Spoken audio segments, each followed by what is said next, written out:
In theory, the Surface Notebook 7 is a significant improvement over its predecessor and a complete redesign of the Surface lineup. The Surface Laptop 7 looks to be the best option for those wishing to join the Surface craze, with a ton of performance improvements and Microsoft's take on Windows on ARM laptops. With all that said, is the Surface Laptop 7 worth the upgrade? Considering that the Surface Laptop 6 is still a reliable laptop, why not discover in our video today?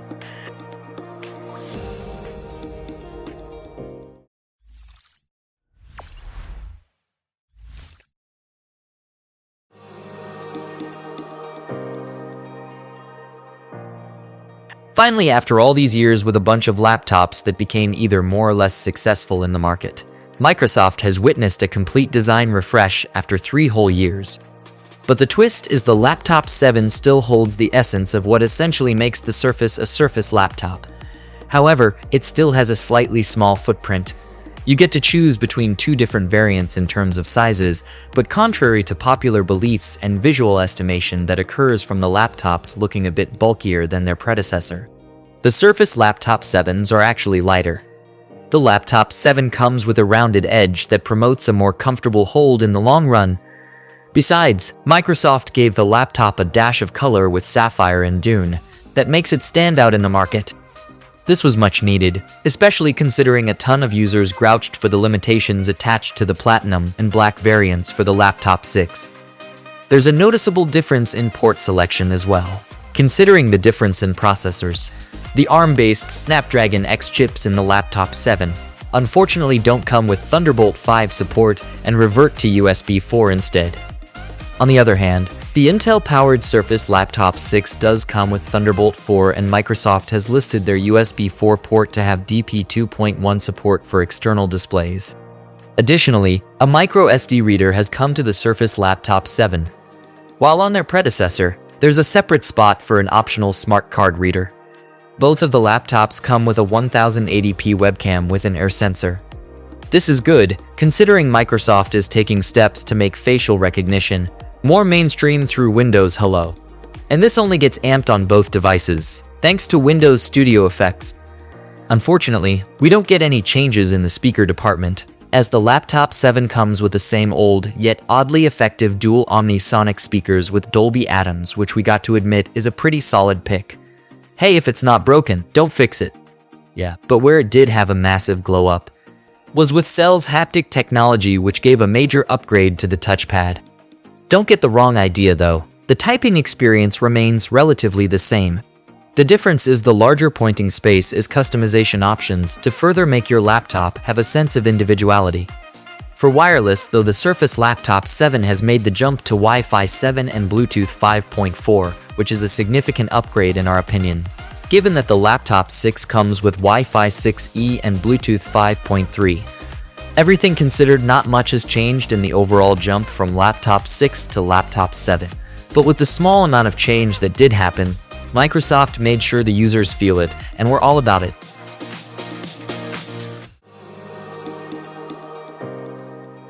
From eyeballing both laptops, the most obvious change or upgrade to make it sound more official in the larger 13.8-inch display on the Laptop 7.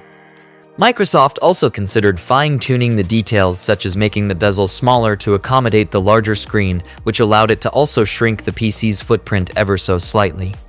Bear in mind that the 15-inch display hasn't seen any of these updates, which is something to take into account. Not only in size, the screens of the Surface Laptop 7 now come with a 120Hz dynamic refresh rate as well, which makes them all the easier on the eyes. And yes, they still come with Dolby Vision EQ and HDR support. The 13.8-inch displays come with a higher 2304 by 1536 resolution to hit the 2011 pixels per inch mark that's favored by Surface Laptop users all over the world. The 15-inch variant, on the other hand, retains the same 2496 by 1664 resolution, not unlike the Laptop 6. So, that's an upgrade in our book, while Microsoft doesn't officially have a statement on how bright the screens get or the kind of finish that's being used. The Laptop 6 for Business comes specified with 400 nits SDR brightness and an anti-reflective finish to reduce glare. It won't be wrong for any of us to assume an upgrade in this tier as well.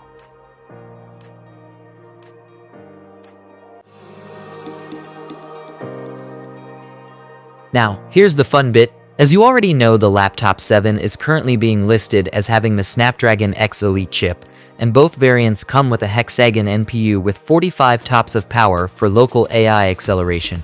However, if that feels a bit too much for you, you can also opt for the relatively lightweight Snapdragon X Plus SoC with 10 Orion CPU cores, a 3.4 GHz multi-thread frequency, an Adreno GPU at 3.8 teraflops, and the same Hexagon NPU at 45 TOPS. Now, how much of an upgrade was this compared to the Surface Laptop 6? The Surface Laptop 6 for Business gives you a choice between two variants and comes with either an Intel Core Ultra 5135H or a beefier Core Ultra 7165H CPU. The chips still fall short with a ceiling capped at around 10 TOPS. This is far below the new benchmark set by Microsoft for a Copilot Plus PC. Despite being equipped with an NPU, let's take a look at some of Qualcomm's claims of performance and battery life compared to Intel's Core Ultra chips, which are used for Surface Laptop 6 for Business. As evident from the chart, Qualcomm has made a bold claim regarding their Snapdragon X Plus. They state it's 54% more efficient compared to the Core Ultra 7155H, while delivering up to 37% faster performance than its Orion CPU. Additionally, the X Elite, being the higher tier chip, is also displayed on the chart, demonstrating understandably better performance. One of the main reasons why you want to go for a Snapdragon X chip is efficiency.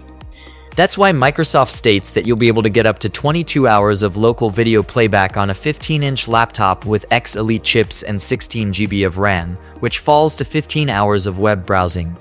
It's good to keep in mind that in comparison, Microsoft oft has previously offered about 19 hours of battery life from the Surface Laptop 6 when going about regular tasks. Considering the Surface Laptop 7 comes with a larger battery capacity than the Laptop 6. This could be a much-needed upgrade.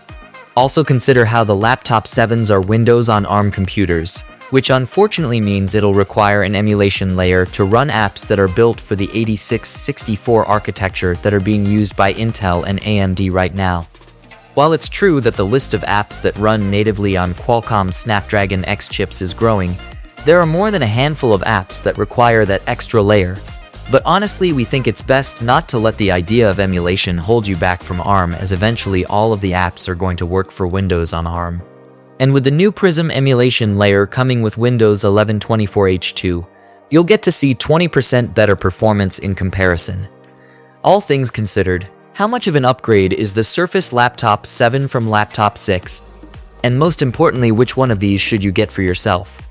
We find the Surface Laptop 6 to still hold on to the benchmark of being a solid Windows laptop for professionals and enterprise customers, while the Laptop 7 aims to make things a bit easier and a worthy upgrade recommendation for most people. Why? Not only did the Surface Laptop 7 receive a fresh coat of paint in terms of both aesthetics and performance through a haptic touchpad and slimmer bezels, but the Laptop 7 is not classified as a Copilot Plus PC, which means if you're even remotely into the AI features or simply want to feel firsthand what Qualcomm has been cooking up in terms of efficiency and performance, the Laptop 7 is at this point a no-brainer.